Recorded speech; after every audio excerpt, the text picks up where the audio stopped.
Welcome to our channel, Midnight Tales.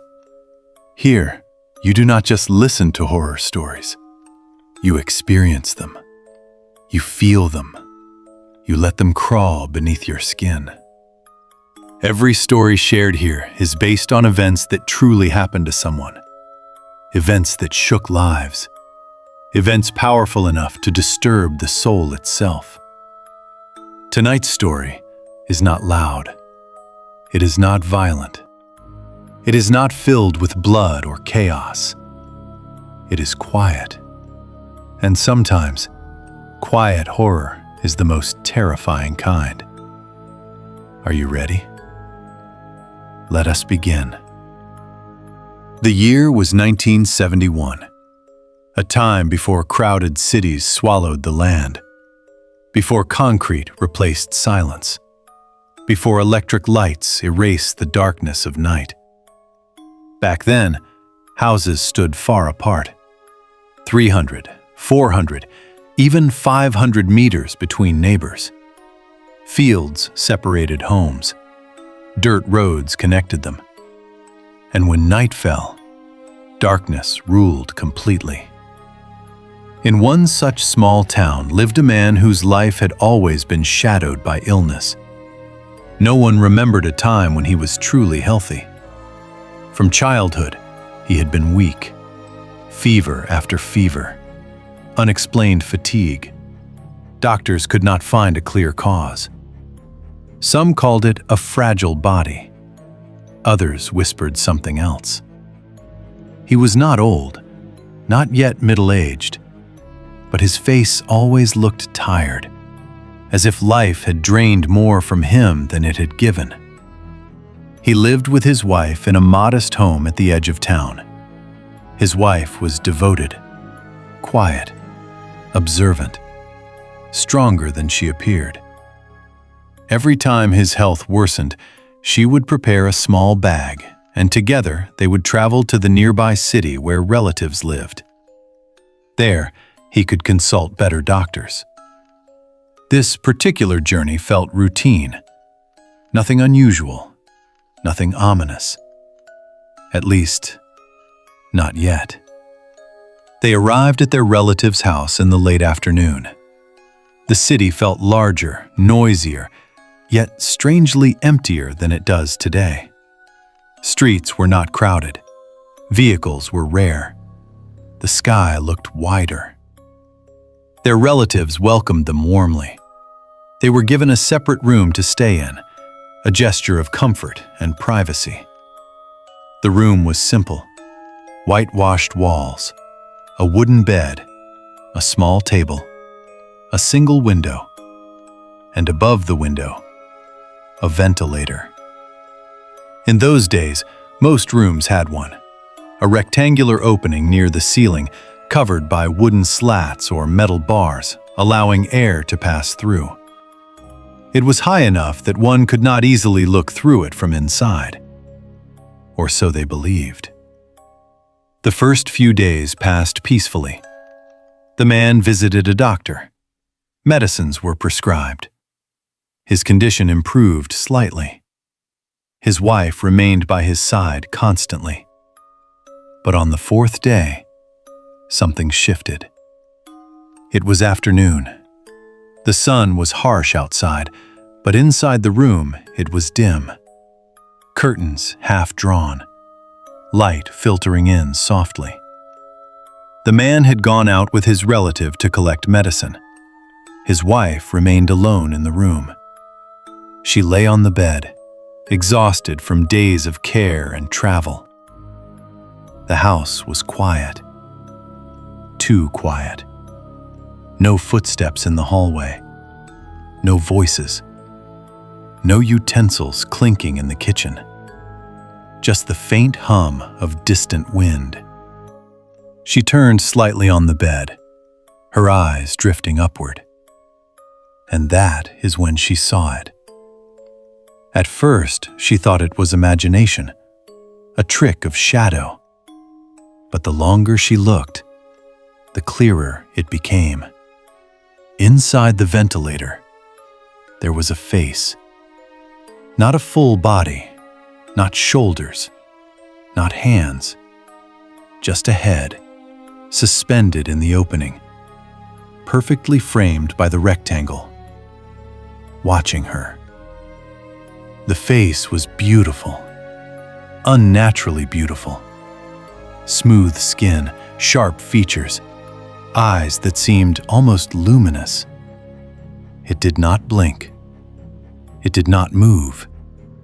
It simply stared directly at her. Her breath caught in her throat. She sat up slowly. The face remained. No body behind it. No visible support. Just a head, floating where the ventilator opened into the outside air. Her heart began pounding violently. She tried to reason with herself. Perhaps someone climbed onto the roof? Perhaps a young man was looking in. Perhaps it was a cruel prank. But no. The house roof was too high. There was no ladder, no sound of movement, no shadow of a body. Only the face. And then it smiled. Very slowly. The lips curved upward. But the eyes did not smile. They deepened, as if something inside them was ancient and aware. That was the moment her fear shattered into panic. She screamed. She did not look back. She ran out of the room, down the hallway, nearly stumbling over her own feet. Her scream echoed through the house. Relatives rushed from different directions, and at that very moment, her husband returned. She grabbed his arm, trembling uncontrollably. "There is something in the room," she gasped. Her voice broke. Tears streamed down her face. She struggled to describe what she had seen. A head, only a head, watching her from the ventilator. Her husband, weak as he was, tried to calm her. Together, along with a relative, they returned to the room. The door was open. The air inside felt normal.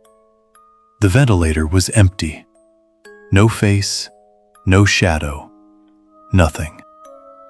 They searched outside the house, beneath the ventilator opening. No ladder, no footprints, no one on the roof, no one hiding. It was as if nothing had ever been there. But she knew what she had seen. That night, neither of them slept. Every creak of wood sounded amplified. Every gust of wind against the wall felt intentional. The husband tried to reassure her, though fear had quietly crept into his own heart. He asked himself a troubling question. Why did she see it, and not me? Was it watching her specifically, or was it watching him? The next afternoon, it happened again. This time, both of them were in the room. They were speaking softly. And suddenly, a faint tapping sound came from above. Tap, tap, tap. They looked up simultaneously. The ventilator remained empty, but the tapping continued. Then it stopped, and the air grew colder. Not the natural coolness of evening. A sudden drop. Unnatural. Oppressive. His wife gripped his hand tightly. Neither of them spoke. They did not need to. Something was there. Watching. Waiting. Later that evening, they shared the incident quietly with the oldest member of the household. The old man listened carefully. His expression darkened. After a long silence, he said something that chilled them both. Years ago, before this house was built, something terrible happened on this land. No one had spoken of it openly, but it was known. A man had been murdered on that property. His body had been found, but his head was never recovered. Some believed it had been taken. Some believed it had vanished. Since then, there were whispers, occasional sightings, strange illnesses, guests refusing to stay in that particular room. The family had ignored these signs, convincing themselves that fear exaggerates stories. But now, the wife had seen a head, only a head, watching from the ventilator. The husband felt a wave of dread wash over him. He had always been ill, always weak. Could it be coincidence? Or had something attached itself to him long ago? Was the illness natural, or something feeding slowly from his life? The face in the ventilator had been beautiful, too beautiful. And sometimes the most dangerous entities do not appear monstrous. They appear inviting. The tapping returned that night, but this time it was followed by a whisper, a low, barely audible sound, as if someone were speaking through a narrow opening. The wife pressed her hands over her ears. Her husband felt pressure in his chest. His breathing became labored. The air felt thick, heavy. They rushed out of the room and did not return. The next morning, without informing many relatives, they packed their belongings. They thanked the family politely. They did not explain fully. They did not accuse. But they knew. This was not a place they could stay. They left before sunset. As their cart moved away from the house, the wife looked back once. Just once. And there, in the upper ventilator, she thought she saw it again, the outline of a face, watching them leave. Not angry, not desperate, just patient. They never returned, not once. Strangely, after leaving the city, the husband's health slowly improved. His unexplained fevers lessened. His strength gradually returned. Years passed. They built a life, but they never forgot. Sometimes at night, his wife would wake suddenly, feeling as though someone was staring at her from above. Even decades later, if she saw a ventilator in a room, her body would stiffen. And if you ask her today what frightened her most, it was not the face. It was not the tapping. It was not the whisper. It was the realization that something without a body had found a way to look in. If you ever stay at a relative's house, if you are offered a separate room, if you find yourself alone in unfamiliar silence, and if you feel eyes upon you, do not dismiss it. Not every presence announces itself loudly. Some simply watch, patiently, waiting for the moment you look up. Slow breath.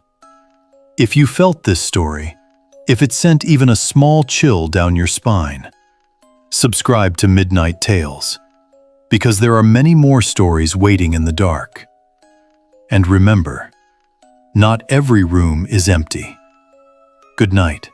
Stay aware. Stay safe.